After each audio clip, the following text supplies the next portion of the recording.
Chers amis, bonjour. Nous sommes le dimanche 21 décembre 2025. Il est 10 heures. Quelques news de l'Arménie, de l'Artsakh et de la diaspora arménienne. Inauguration hier, donc comme dans toutes les villes, dans toutes les associations aujourd'hui, ce sont les marchés de Noël. Hier, c'était l'inauguration du marché de Noël gourmand de l'église évangélique arménienne de Valence, rue Salengro, à Bourg-les-Valence, en fait, entre 10 heures et 19 heures. Donc hier, l'inauguration. Nicolas d'Aragon, le maire de Valence, est venu, voilà, ainsi que des élus de Bourg-les-Valence. Voilà, donc des produits arméniens, de la gastronomie arménienne, qui sont préparés par les dames de l'église, qui sont mises à disposition du public. Donc mes amis, il faut acheter pour encourager les associations.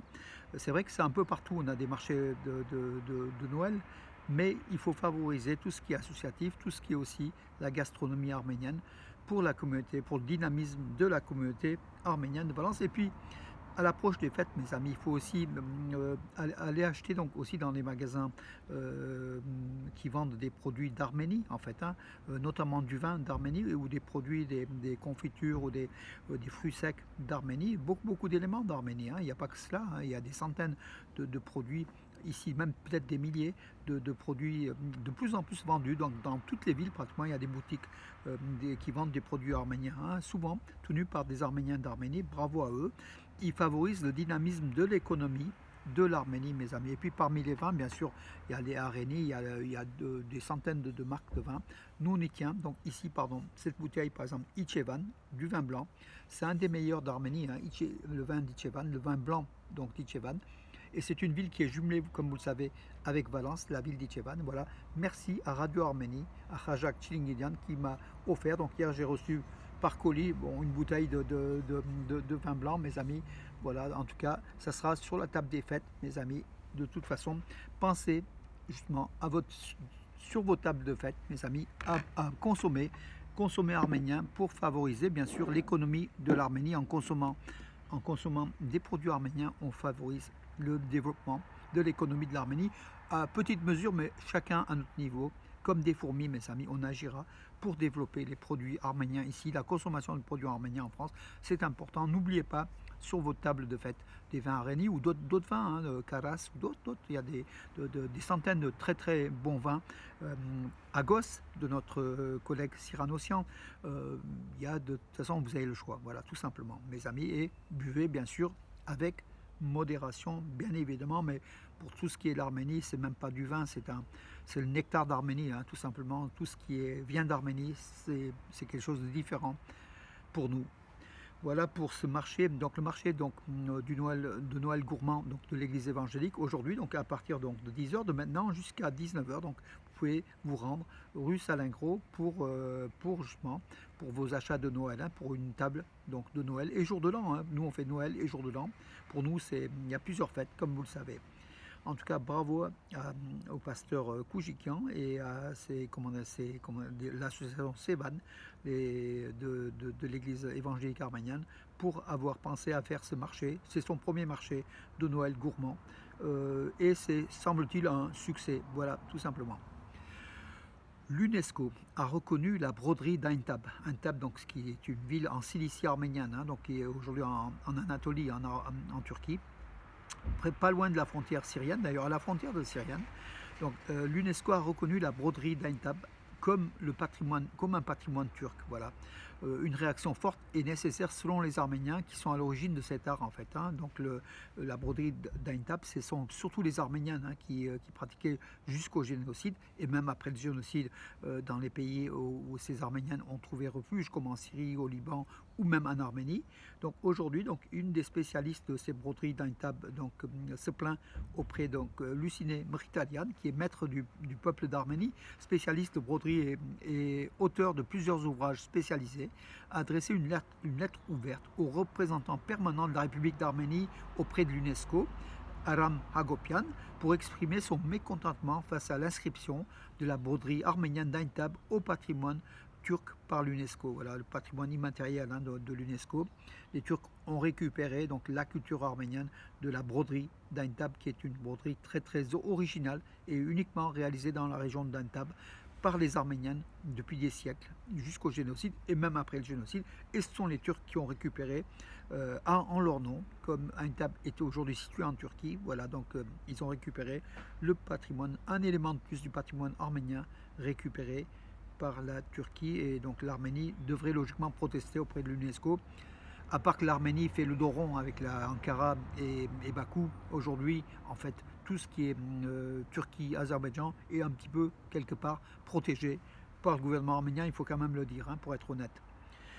La première opération chirurgicale en Arménie, robotisée en Arménie, a été réalisée en Arménie, donc c'est une première. Voilà. Donc à l'université médicale, le recteur de l'université médicale d'Yerevan, Armen Mouradian, l'a annoncé sur sa page Facebook.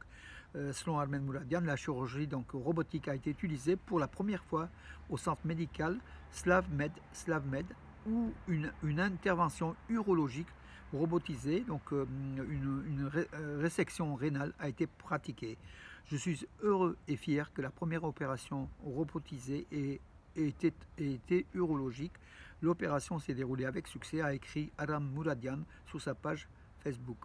L'intervention chirurgicale a été réalisée par l'urologue Meher Mkhitaryan, donc sans doute à distance puisque c'est robotisé, ou alors il était à côté. En tout cas, sont les machines qui ont pris le relais du chirurgien qui était sans doute à côté en sécurité.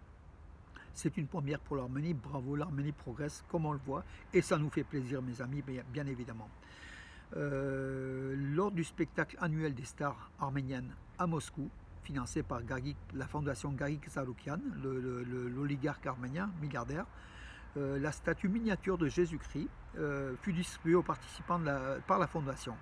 Donc la statue de Jésus-Christ, la plus haute statue de Jésus-Christ au monde, qui devait être inaugurée logiquement l'an prochain sur le mont Hadis, dans la région d'Apovian, à une vingtaine de kilomètres d'Yerevan, par Gagik Tsarukyan, c'est son rêve, voilà, son projet. C'est en cours, donc voilà, Gagik Tsarukyan qui va inaugurer cela et aujourd'hui il fait la promotion de cette statue géante par des statues miniatures qu'il distribue aux artistes arméniens. C'est une très très bonne idée en tout cas, voilà, de Jésus-Christ. Voilà, elle est très belle, hein, la statue, donc voilà, elle fait plus de 100 mètres sur son socle, hein, cette statue de plus de 33 mètres, avec son socle, il y a plus de 100 mètres de hauteur. En tout cas, l'Arménie battra le record de la plus haute statue de Jésus-Christ au monde l'an prochain quand elle sera inaugurée. Les travaux sont en cours, pratiquement en cours d'achèvement. Voilà. La mission d'observation de l'Union européenne en Arménie, elle déclare donc sur sa page Facebook qu'elle est fière de contribuer à la paix et à la sécurité. Donc la mission d'observation de l'Union européenne en Arménie annonçait d'être fière de contribuer à la paix et à la sécurité dans la région. L'information a été diffusée sur sa page microblog X. Voilà. Nous sommes fiers de contribuer, enfin bon, j'ai dit hein, déjà, surveillance continue de la frontière arméno-azerbaïdjanaise, indique le message. Une vidéo présentant les principales activités de la mission a également été publiée, voilà, déployée en Arménie en 2023. Pour une durée de 2 ans, la mission a été prolongée de 2 ans supplémentaires en janvier 2025 par décision du Conseil de l'Union européenne. Il faut le dire, depuis l'arrivée donc de cette mission d'observateurs, une centaine d'observateurs de l'Union européenne déployés aux frontières de l'Arménie, aux frontières surtout avec l'Azerbaïdjan, les tirs ont pratiquement cessé. Donc voilà, ça a été quand même très très, comment dirais-je, impressionnant, cette arrivée des forces de l'Union européenne en Arménie, des observateurs qui ne sont pas armés mais qui ont des jumelles, qui sont là en tant qu'observateurs, hein, qui écrivent tout ce qui se passe.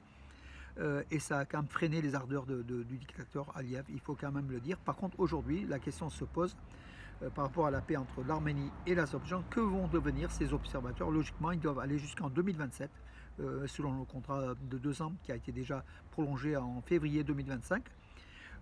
On va voir donc leur place. En tout cas, ils ont leur place en Arménie. Ce sont des gages de sécurité pour l'Arménie. En tout cas, voilà. En football, et franchement, Radio Arménie, on en parlera lundi avec Rajak Sassounsi et puis Nechté, dans l'émission Sport de Radio Arménie. Vous pouvez voir sur Facebook, hein, et écouter donc pratiquement sur Internet partout. Dans cette émission à 18h30 ce lundi, donc l'invité sera quelqu'un d'important, Haïk Demoyan, vous le connaissez, c'est l'ancien directeur du musée Institut du génocide des Arméniens, auteur de plusieurs ouvrages. Et là, il a un ouvrage aussi sur le sport arménien au début du XXe siècle, je crois, en fait, les premiers Arméniens dans les Jeux olympiques, les premiers justement athlètes arméniens. Haïk Demoyan sera l'invité, justement, écoutez donc Radio Arménie. Moi, j'interviendrai aussi pour des news de l'actualité sportive arménienne de la semaine écoulée. Il y en a eu pas mal. Voilà, soyez, si ça vous dit, à l'écoute de Radio Arménie, de cette émission qui est très très écoutée, hein, il faut quand même le dire aussi.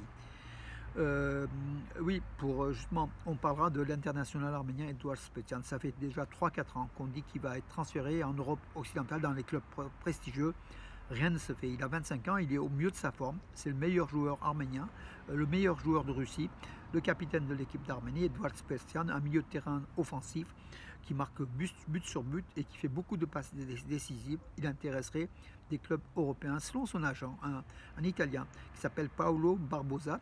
Selon lui, il y a au moins 3 clubs italiens, dont la Juventus, l'Inter de Milan et Naples, qui seraient intéressés par ses services. On verra, mes amis, entre décembre et janvier, à l'intersaison, au niveau des transferts, s'il est transféré en Europe. Peut-être Lens aussi, avec un Arménien du Liban, un Franco-Arménien, qui est à la tête de la présidence de RC Lens, comme vous savez, Joseph Ouroulian, et qui se disait intéressé aussi. Le RC Lens était aussi intéressé par Spetian. Nous, on aimerait bien qu'il joue en France aussi, ou peut-être au Paris Saint-Germain. Son nom a circulé, bon, il a circulé partout, hein, à Lyon, à l'OM, mais bon, la vérité est qu'aujourd'hui, Spetian est toujours en Russie, au championnat de Russie, il est toujours justement à Krasnodar. Il a été reconnu comme le meilleur joueur du championnat de Russie cette saison, donc il a marqué 9 buts et 13 passes décisives. Voilà pour le sport, mes amis. Alors, l'OTAN qui espère conclure un accord sur un nouveau document cadre de partenariat avec l'Arménie l'année prochaine. La secrétaire adjointe de l'OTAN a affirmé que l'Arménie est un partenaire important pour l'OTAN. Il est vrai que quand l'OTAN s'oppose à la Russie, l'Arménie devient important, bien sûr. La région Auvergne-Rhône-Alpes, sous l'impulsion bien sûr de Laurent Wauquiez, qui est un ami de l'Arménie, hein. Nous on a déjà fait un voyage avec lui en Arménie, il s'intéresse, il parle beaucoup, et puis la région Rhône-Alpes, il a signé un protocole d'accord de coopération entre la région de Syunik, une sorte de jumelage entre la région de Syunik en Arménie et la région Auvergne-Rhône-Alpes. Il n'est plus président de la région Auvergne-Rhône-Alpes, mais il suit cette actualité arménienne, Laurent Wauquiez. Donc la région Rhône-Alpes a inauguré, donc c'était le vendredi 19 décembre, la collectivité a inauguré le jardin de Syunik, à l'intérieur même du centre du bâtiment de la région Auvergne-Rhône-Alpes à Lyon. Bravo à Laurent Wauquiez, et qu'on partage ou qu'on ne partage pas ses opinions politiques, en tout cas pour l'Arménie, Laurent Wauquiez, il se démène, je le sais, on l'a vu, je l'ai moi-même constaté en faisant son interview, il est sincèrement pour l'Arménie, pour la défense de la région de Syunik, et chaque année, il consacre 300 000 € à cette région, sur les fonds de la région. En tout cas, bravo à tous ceux qui s'intéressent à l'Arménie et qui aident réellement l'Arménie à se développer, et puis surtout la région de Syunik, qui est une région stratégique, comme vous le savez, qui était convoitée par l'Azerbaïdjan. Aujourd'hui, l'acuité est en fait, avec le traité de paix pré-signé, c'est moins, le risque d'invasion azérie est moins important, mais il est toujours là. Et heureusement qu'il y a des régions comme la région Auvergne-Rhône-Alpes qui soutiennent l'Arménie et cette région stratégique du Syunik, et qui se développe en matière touristique, en matière industrielle, artisanale. La liste noire financière de l'Union européenne a poussé l'Arménie et la Serbie à fermer leurs banques aux clients russes. Voilà, c'est aussi un préjudice pour les banques arméniennes, hein, de fermer des comptes des clients russes pour faire plaisir à l'Union européenne et à l'OTAN et aux États-Unis suite aux sanctions russes. Hein. Voilà, l'Arménie ne peut pas être en marge de la communauté internationale, de l'Europe et des États-Unis, mais au détriment de son économie, il faut le dire, parce que les Russes florissaient pas mal le financement en fait les banques arméniennes, hein, tout simplement, et puis l'économie arménienne. Mais bon, comment dirais-je, l'OTAN et les États-Unis ayant décidé des sanctions, l'Europe également, l'Arménie ne peut pas se mettre en marche, elle doit obéir. Dommage, donc l'Arménie et la Serbie, qui étaient proches de la Russie, font un petit peu les frais de cette politique européenne et américaine. Voilà mes amis pour aujourd'hui. Je vous donne rendez-vous à demain avec ce beau soleil et puis une température qui est très très très douce ce matin en tout cas. Voilà. Avant peut-être un froid qui va venir à Noël et jour de l'an. En tout cas, profitons-en mes amis. Marché de Noël mes amis. Allez-y dans toutes vos villes. Beaucoup d'associations arméniennes ou même vos villes font le marché de Noël ce week-end. Allez-y mes amis pour garnir vos tables dans la mesure bien sûr de vos moyens parce que l'argent ne coule pas à flot surtout ces dernières années comme vous le savez. En tout cas, les moments de fête sont des moments agréables à passer. Et puis nous, on consommera arménien, mes amis. N'oublions pas, consommons Arménie. En consommant les produits d'Arménie, on agit et on pense à l'Arménie et on agit réellement sur l'économie de l'Arménie en créant des postes de travail, en versant dans le budget de l'Arménie quelques centimes, mais ces centimes-là sont importants quand ils sont nombreux. Et ils seront nombreux, j'en suis sûr, mes amis. Bonne journée et à demain.